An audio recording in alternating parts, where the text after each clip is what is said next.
सिंध में तालीमी इदारा रेगुलर हलंदा रहंदा। छंछर ते स्कूल यूनिवर्सिटीज़ ऐं कॉलेजिस बंद रहंदा।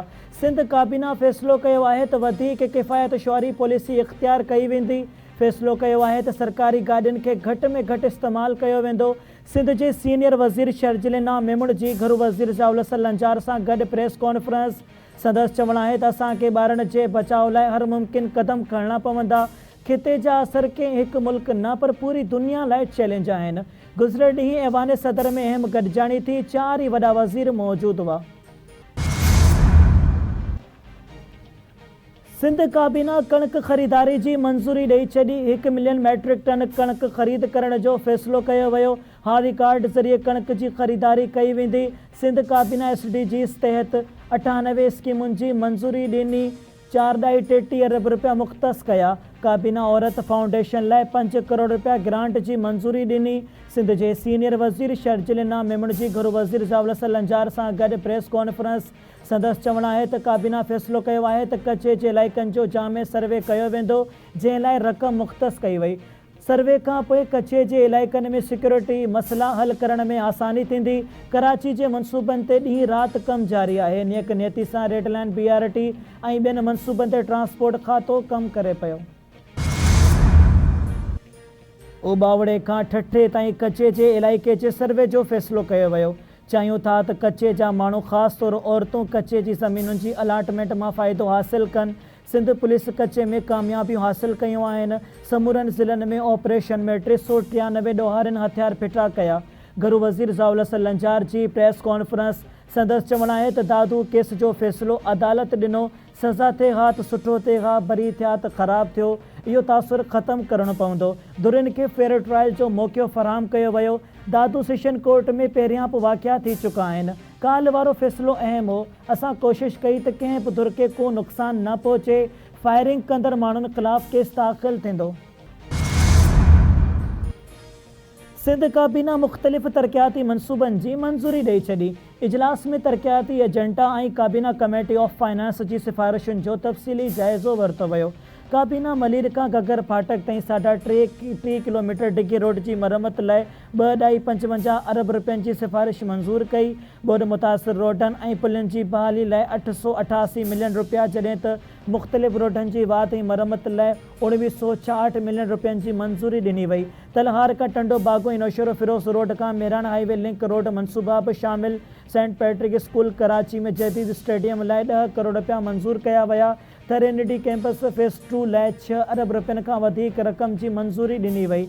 सखर ऐं रोड़ी लाइ RO प्लांट्स, स्ट्रीट लाइट्स ऐं पेवर ब्लॉक्स समेत मनसूबा ॿिया मंज़ूर कया विया। शुरूआती तौर ते 25% फंड जारी करण जो फ़ैसिलो। काबीना मज़ारनि ऐं मज़हबी हंधनि ते तरक़ियाती मनसूबनि जी मंज़ूरी ॾेई छॾी। दराज़ा शरीफ़ में हज़रत सचल सरमस्त लाइब्रेरी जे क़याम जी मंज़ूरी। सचल सरमस्त लाइब्रेरी मनसूबे जी लाॻत 5 करोड़ 15 लख रुपया मुक़ररु। भिट शाह में शाह अब्दुल लतीफ़ भिटाई जी मज़ार ते तरक़ियाती कमनि जी बि मंज़ूरी ॾिनी वई। मनसूबनि लाइ 3 करोड़ 36 लख रुपया मुख़्तस कया विया। वॾे वज़ीर ॿिन्ही मनसूबनि लाइ 25% फंड्स तकिड़ा जारी करण जी मंज़ूरी ॾिनी। ज़ाइरीन खे बहितर सहूलियतूं फ़राहम करण लाइ क़दम तेज़ कया वञनि, वॾे वज़ीर जी हिदायत। मीरपुर ख़ासि जे मैट्रिक ऐं इंटर जे नतीजनि में बदउनवानी कंट्रोलर नौकरी मां बरतरफ़। सिंध हुकूमत मीरपुर ख़ासि बोर्ड जे एग्ज़ाम कंट्रोलर अनवर अलीम ख़ानज़ादा खे मुलाज़मता बरतरफ़ कयो। अनवर अलीम ख़ानज़ादे खे नतीजनि में फेरफार ऐं जाली सर्टिफिकेट्स जे मामले ते बरतरफ़ कयो वियो। कंट्रोलर ख़िलाफ़ फेबरवरी 2024 में इंक्वायरी रिपोर्ट में मैट्रिक ऐं इंटर जे नतीजनि में वॾे पैमाने ते टेम्परिंग जा इल्ज़ाम साबित थिया। तालीमी बोर्ड्स जे सूबाई वज़ीर इस्माइल राहू जो चवणु आहे त अनवर अलीम ख़ानज़ादा ना शोकास नोटिस जो जवाबु ॾिनो, ना ई ज़ाती हैसियत में ॿुधणी लाइ पेश थियो। E&D रूल्स तहत कंट्रोलर अनवर अलीम ख़ानज़ादे खे बरतरफ़ कयो वियो। मीरपुर ख़ासि में 2021 खां 2025 ताईं 1068 मैट्रिक ऐं 1471 इंटर जूं मार्कशीट्स ऐं सर्टिफिकेट्स रद्द कया विया। मामले में वधीक मुलविस ऑफिसरनि ऐं एजेंटनि ख़िलाफ़ जांच जारी। वफ़ाक़ी घरू वज़ीर मोहसिन नक़वी जो इस्लामाबाद में नादरा हेडक्वार्टर्स जो दौरो, घर वज़ीर जी सदारत हेठ नादरा ऑफिस में आला सतही इजलास। NADRA chairman lieutenant general Mohammad Munir घर वज़ीर के इदारे की कारकर्दगी ऐं मनसूबनि बाबति ब्रीफिंग ॾिनी। घर वज़ीर मोहसिन नकवी नादरा की कारकर्दगी ऐं इसराइती अवामी ख़िदमतुनि जी वाखाण कई। गैर क़ानूनी तौर पाकिस्तानी शरीयत रखंदड़नि जी सुञाणप यकीनी बणाइण, नेशनल डेटा बेस मां कढण जी हिदायत। घर वज़ीर मोहसिन नकवी हिदायत कई त गैर क़ानूनी तौर रहंदड़ परॾेही जी निकाली में नादरा कानून लागू कंदड़ इदारनि खे मुआवनत फराहम करे। गुज़िरियल 2 सालनि में नादरा जी ख़िदमतुनि में नुमाया बहितरी आई आहे। गुल प्लाज़ा सानिए ते क़ाइम अदालती कमीशन की कार्रवाई मुकम्मल थियण जे वेझो पहुची वई।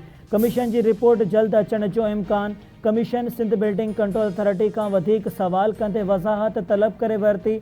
अदालती कमीशन के रजिस्ट्रार DGSBCA के ख़त लिखियो आहे त जंहिंमें पुछाणो कयो वियो त गुल प्लाज़ा जहिड़ियुनि इमारतुनि में क़ाइदनि ऐं ज़ाब्तनि ते अमल दरामद की ज़िम्मेवारी कंहिं अथॉरिटी ते लागू थिए थी। Building and town plan regulations ते अमल दरामद करण में सिंध बिल्डिंग कंट्रोल अथॉरिटी जो किरदार कहिड़ो आहे ऐं क़ाइदनि जी निगरानी के हवाले से इदारे जूं ज़िम्मेवारियूं कहिड़ियूं आहिनि।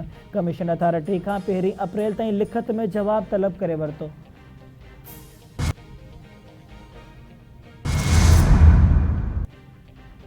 ईरान पारां इसराइल ऐं ख़िते में अमरीकी अॾनि ते हमलनि जो सिलसिलो जारी।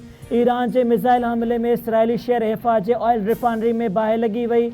हमलन की 87वीं लहर के दौरान मुख्तलिफ इलाइक़नि में दुश्मन के कमांड एंड कंट्रोल मरकज़न, ड्रोन हैंगर्स, वेपन सपोर्ट थाकन, फौजन ऐं पायलट्स के ठिकाननि के निशानो बणायो वियो। पास्तारान इनकलाब जो चवणु आहे त ख़िते में मौजूद 5 अमरीकी अॾनि इसराइली फ़ौजी मरकज़नि ते मिसाइल हमला कया विया आहिनि। हमले में आमाद ऐं खुरमशहर बैलिस्टिक मिसाइलनि सां गॾु आपघाती ड्रोन बि इस्तेमालु कया विया।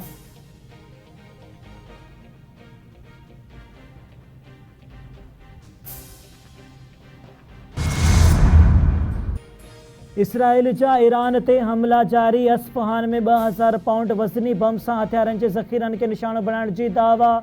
इसराइली फ़ौज दावा कई आहे त तेहरान में मिसाइल ठाहींदड़ ठिकाननि के निशानो बणायो वियो। अटकल 40 मरकज़नि ते हमला कया विया। तेहरान में केतिराई धमाकनि सबबि कुछ इलाइक़नि में बिजली की फराहमी मुअत्तल।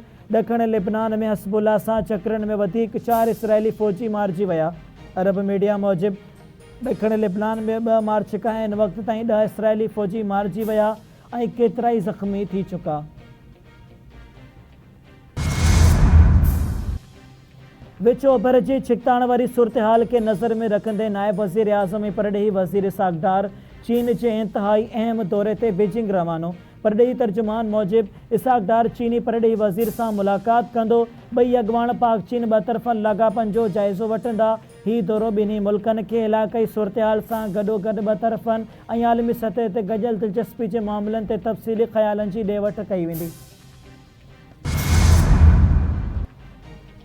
पाकिस्तान स्टॉक मार्केट में ज़बरदस्त तेज़ी। 100 इंडेक्स 2098 पॉइंट्स के इज़ाफ़े का पोइ 1,48,941 पॉइंट्स की सतह ते पहुंची वियो। पाकिस्तान समेत 8 मुसलमान मुल्कनि के वालारियल बैतुल मुक़द्दस में इबादत ते इसराइली पाबंदी ते शदीद मज़म्मत। बयान पाकिस्तान, मिस्र, उर्दन, गॾियल अरब इमारतुनि, इंडोनेशिया, तुर्किया, सऊदी अरब ऐं कतर के परॾेही वज़ीरनि तरफ़ां जारी कयो वियो। इसराइल के कदमनि के कानूनी ऐं तारीख़ी हैसियत के तब्दील करण जी कोशिशुनि के करार ॾींदे रद्द कयो वियो। पाकिस्तानी परॾेही खाते के तर्जुमान मूजिब पधराई में चयो वियो त यरूशलेम में मुसलमाननि के अल-अक़सा मस्जिद ताईं पहुच कर रोकण, ईसाई मज़हबी अॻवाननि के मुक़द्दस चर्च में दाख़िला का मना करण वारे आलमी कानून की भञकड़ी आहे। मस्जिद अक़सा के बंद रखण इबादत की आज़ादी की संगीन भञकड़ी आहे ऐं उन सां खिते जे अमन के ख़तरा थी सघनि था। अमरीकी सदर डोनाल्ड ट्रंप सामूंडी लंघ हॉर्मस खोलण का सिवाय ईरान ख़िलाफ़ जंग ख़त्म करण जो ख़्वाहिशमंद। अमरीकी अख़बार दावा कई है तो हॉर्मस लंघ खोलण जो ऑपरेशन बाद में थींदो। ट्रंप इंतज़ामिया पारां जंग बंदी ते गौर कयो पियो वञे। अमरीकी सदर धमकी ॾिनी हुई त मुआहिदो न थियण जी सूरत में ईरान में तेल जा खूह ऐं पावर प्लांट तबाह कया वेंदा। सदर ट्रंप 6 हफ़्तनि खां अॻु ही डील चाहे तो। ईरान जंग बाबत हाकारी ॻाल्हियूं थी रहियूं आहिनि। ईरान पारां अमरीका के कुछ तजवीज़ुनि ते इतफ़ाक़ कयो वियो आहे। व्हाइट हाउस तर्जुमान जी दावा ट्रंप जो अरब मुल्कनि खां ईरान जंग जे ख़र्चनि में मदद वठण ते गौर। कैरोलिन लेविट जो चवणु आहे त सदर ट्रंप जल्द अरब मुल्कनि खे ईरान जंग जो भार खणण जो मुतालबो करे सघे थो। ईरान अमरीका सां सिधी रीत ॻाल्हियुनि जी तरदीद करे छॾी। ईरानी परॾेही वज़ारत जे तर्जुमान इस्माइल बकाई चयो आहे त अमरीका सां सिधी रीत के बि ॻाल्हियूं न पियूं थियनि। पैगाम टियाकड़ी जे ज़रिए पहुचाया विया। ईरान खे मोकिलियल तजवीज़ूं हद खां वधीक हक़ीक़तुनि जे उबतड़ हुयूं। इहो सुठो सवणु आहे त खिते जा मुल्क अमन लाइ कोशिशूं करे रहिया आहिनि, पर सूरत हाल खे हक़ीक़त पसंदाणी अंदाज़ में ॾिसणु ज़रूरी आहे। यूक्रेन तकरार खे अमरीका इसराइल जे ईरान ख़िलाफ़ जंग सां जोड़णु ग़लतफ़हमी आहे।